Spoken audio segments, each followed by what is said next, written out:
Hello everyone, once again welcome on Vedantu NEET made easy. क्या हालचाल है बच्चों?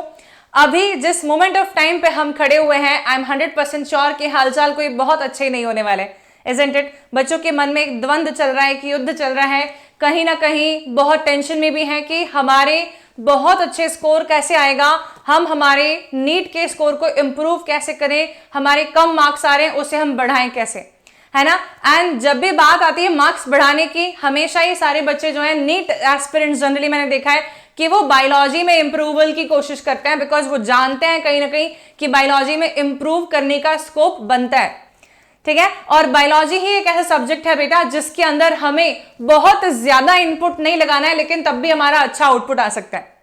तो आज के सेशन में हम लोग ये बात करते हैं कि किस तरीके से हम हमारे बायोलॉजी के अंदर 360 ऑन 360 मार्क्स स्कोर कर लें, ठीक है। तो ये सेशन को शुरू से लेकर के एंड तक सुनना, और 100% गारंटी देती हूं इस सेशन के बाद में तुम्हें ऐसा लगने लगेगा कि हम बायोलॉजी में और इंप्रूवमेंट बहुत ही आसानी से लेकर के आ सकते हैं। छोटी छोटी सी जो हमें चेंजेस करने हैं, छोटी छोटी सी मिस्टेक हम कर रहे हैं, जो हमारे को जहां पर हमें ध्यान देना है, फोकस करना है, वो इस सेशन से सबको पता चल जाने वाली है, ठीक है बच्चों। चलिए तो देखते हैं। सबसे पहली बात है कि काफी सारे स्टूडेंट्स मैंने ये देखे वो कंफ्यूज्ड है अभी भी नीट के सिलेबस को लेकर के, और ना जाने क्या क्या कर रहे हैं।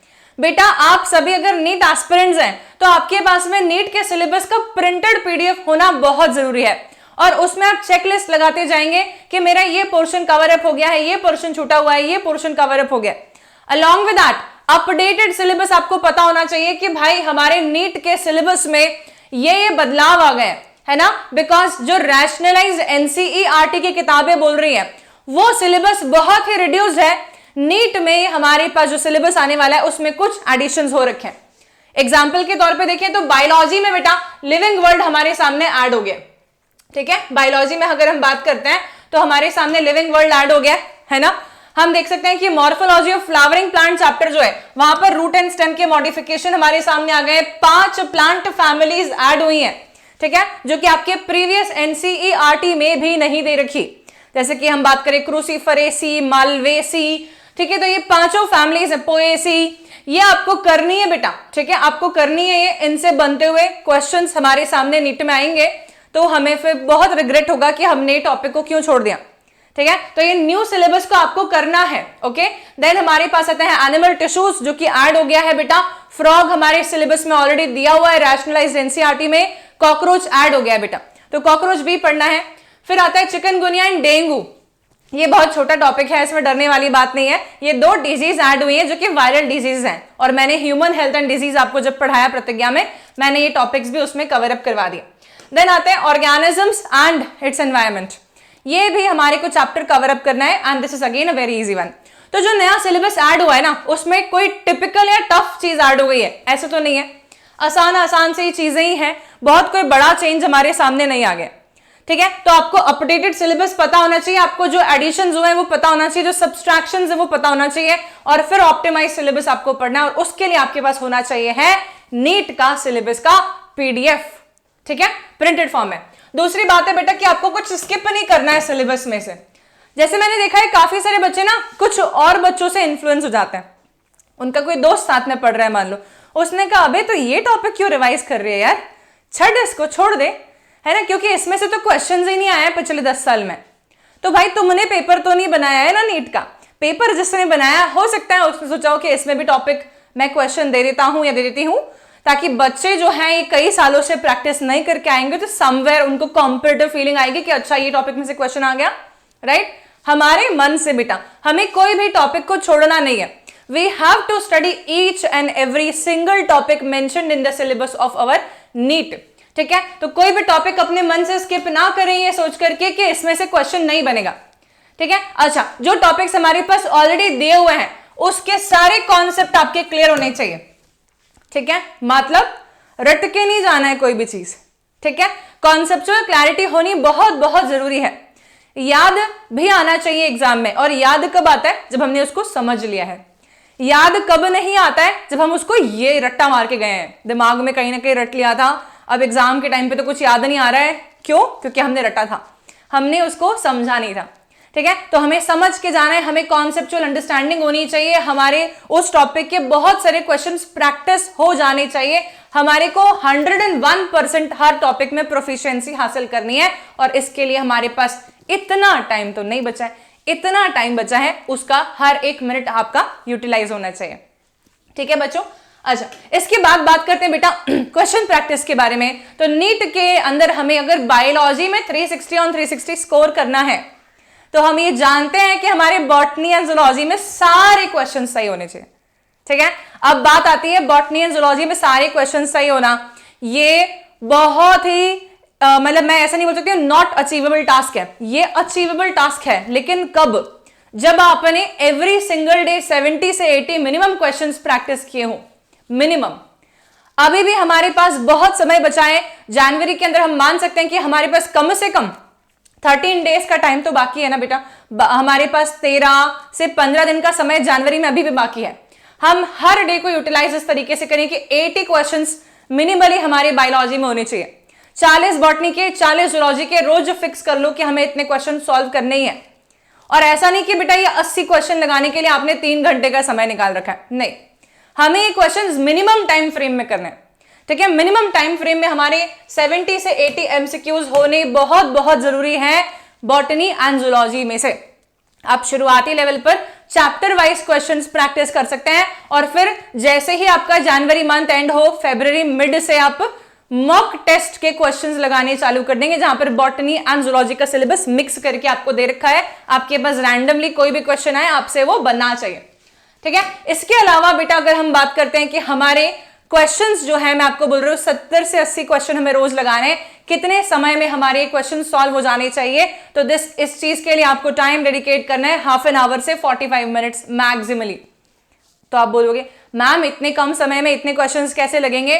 स्पीड बढ़ाना हमारा टारगेट होना चाहिए अभी, क्योंकि आप सब जानते हैं नीट का पेपर जब सामने आता है तो उस नीट वाले दिन वो पेपर बहुत लेंदी लग रहा होता है ना।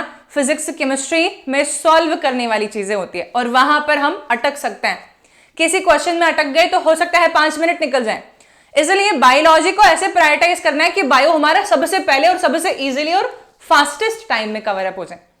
पूरा का पूरा बायोलॉजी जो है हमारा वो 45 मिनट्स में कवर अप हो जाए, इंक्लूडिंग द चेकिंग कि हमने सही से मार्क कर दिया है कि नहीं सब कुछ, और ओएमआर फिलिंग ऑल्सो। तो थोड़ा फास्ट करना पड़ेगा, राइट। इसके लिए बेटा आपको 30 मिनट्स का टाइम डेडिकेट करना है 70 से 80 क्वेश्चंस लगाने के लिए। ठीक है, this you have to do. आप अलार्म क्लॉक लेकर के बैठेंगे कि मैम मैं 90 क्वेश्चंस लगाने जा रहा हूं, मैं 70 क्वेश्चन लगाने जा रहा हूं इन हाफ एन आवर। ठीक है, अलार्म क्लॉक बंद होते साथ में आपका टारगेट भी पूरा होना चाहिए। ऐसा नहीं कि आपने 15 ही क्वेश्चंस लगाए और बाकी समय ध्यान कहीं और ही था। It should not be the case. ठीक है, देन बात करते हैं बेटा मॉक टेस्ट की। तो मॉक टेस्ट हमें देना है, बिकॉज मॉक टेस्ट देने से ना हमारी एक्यूरेसी ओवरऑल इंप्रूव होती है कि यार फुल सिलेबस हमारे सामने है, अब हमें याद आ भी रहे कि नहीं कॉन्सेप्ट, है ना। बिकॉज क्या होता है कि हम जब चैप्टर वाइज क्वेश्चंस लगाते हैं तो सही होने के चांसेस बहुत ज्यादा रहते हैं, पर जब हमारे सामने फुल मॉक टेस्ट आता है तो कई बार हमारे से आसान क्वेश्चन भी रॉन्ग होने लग जाते हैं। इसलिए मॉक टेस्ट की प्रैक्टिस बहुत बहुत जरूरी है और ये आपकी फरवरी ऑनवर्ड्स होनी चाहिए।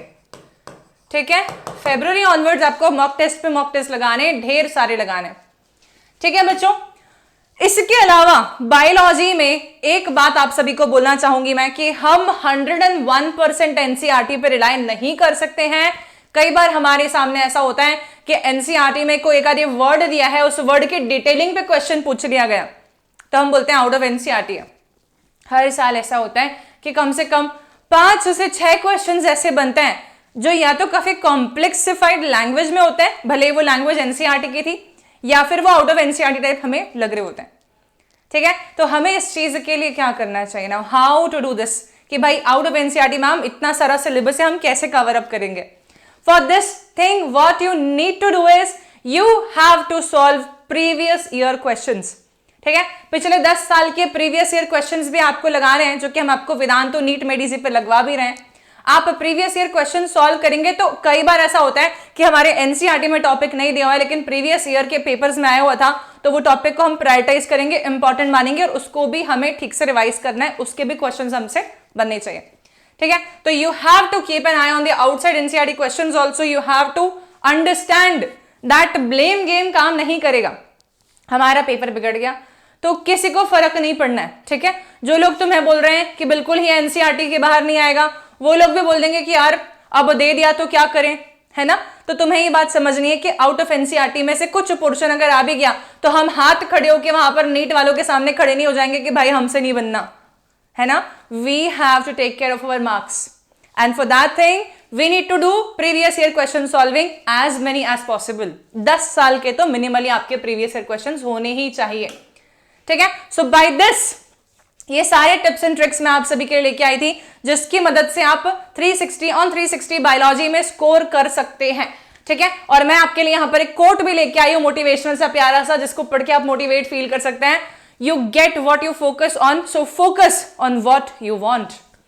आप क्या चाहते हैं, आप जितना स्कोर करना चाहते हैं बेटा उसका मैनिफेस्टेशन करना चालू कर दो कि सुबह उठ के रोज बोलो मेरे बायोलॉजी में 680 प्लस स्कोर आएंगे, सॉरी मेरे नीट में 680 प्लस स्कोर आएंगे, मेरे बायोलॉजी में 360 ऑन 360 मार्क्स आएंगे, मेरे नीट में 720 मार्क्स आएंगे।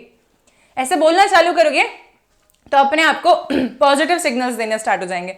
जितना आप पॉजिटिव सिग्नल खुद को देंगे उतना बेहतर तुम्हारा परफॉर्मेंस होते जाने वाला है। इसलिए फोकस करो तुम्हें क्या चाहिए, ठीक है। अच्छा, अभी राइट नाउ काफी बच्चे जो हैं डिमोटिवेटेड सा फील कर रहे होते हैं कि मैम स्कोर कम आ रहा है ये वो। बेटा अभी भी हमारे पास सफिशिएंट टाइम है, लग जाओ मेहनत पे, तुम स्कोर कर लोगे, इसकी गारंटी मेरी, ठीक है। लेकिन कंसिस्टेंट रहना, इसकी गारंटी तुम्हारी होनी चाहिए। So by this I am ending this session today. I am really hopeful कि सारे बच्चों को इससे काफी हेल्प मिली होगी, ठीक है। और कमेंट सेक्शन में वो जरूर बताइए आप लोग क्या चैलेंज फेस कर रहे हैं, आप कितना स्कोर मैनिफेस्ट कर रहे हैं आज के सेशन को देखने के बाद में। Thank you so much. Don't forget to like this video, share कर दीजिए अपने सभी दोस्तों के साथ में एंड सब्सक्राइब कर लीजिए वेदांतु नीट मेड इजी को, बिकॉज यहीं पर हम मिलने वाले हैं ढेर सारे चीजों के साथ में जो कि आपके नीट 2024 को क्लियर करने के लिए बहुत रिक्वायर्ड है। थैंक यू बच्चों, have a great day ahead, bye bye everyone.